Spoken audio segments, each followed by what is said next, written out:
Allegations that disgraced former Cardinal Theodore McCarrick engaged in sex with adult seminarians have inflamed a debate about the presence of gay men in the priesthood. Some Catholics are calling for a purge of all gay priests.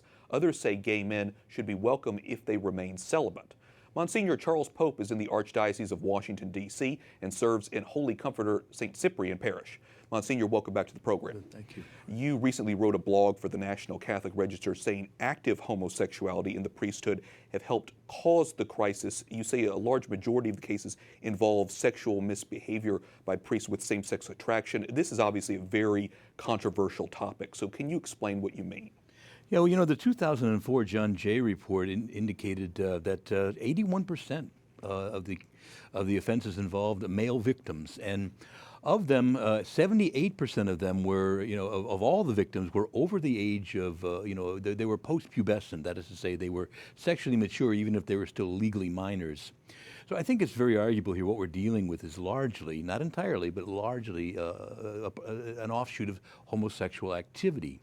And I think that my main concern is that we in the church, if we're going to have an honest discussion and a credible discussion about this, are going to be willing to talk about this. Yeah, even if it's difficult. You also say that we already have a policy for dealing with the crisis, the sixth commandment, the universal call to chastity, as it applies to all of us, not just a certain attraction. Yeah. So do you think that this fundamental teaching has gotten lost in general, or priests in particular?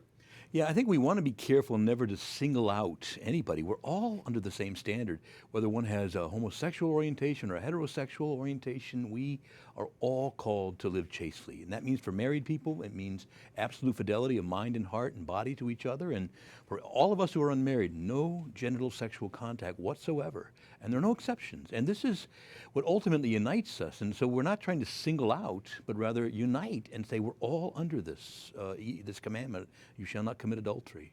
Clarify this for us, Monsignor. What does the church teach about men with same-sex attraction who want to be priests? Well, currently there's a policy that isn't universally enforced throughout the world, but generally speaking, that if they've got deep-seated homosexual tendencies, and this is usually determined by both interviews as well as psychological evaluations, that they ought not to be admitted to the seminary. And Pope Francis actually reiterated that last month. It's a long-standing policy, and it's not even been evenly enforced, and we see that in places like Honduras and other places where there's huge problems in the seminaries. I think in America we're beginning to get that under control. It's a charitable thing to say that those with same-sex attraction in an all-male environment are in a very tough place to be. That's not the place for them to be. How are you and your brother priests dealing with all these scandals? Yeah, well, just great sadness and anger too.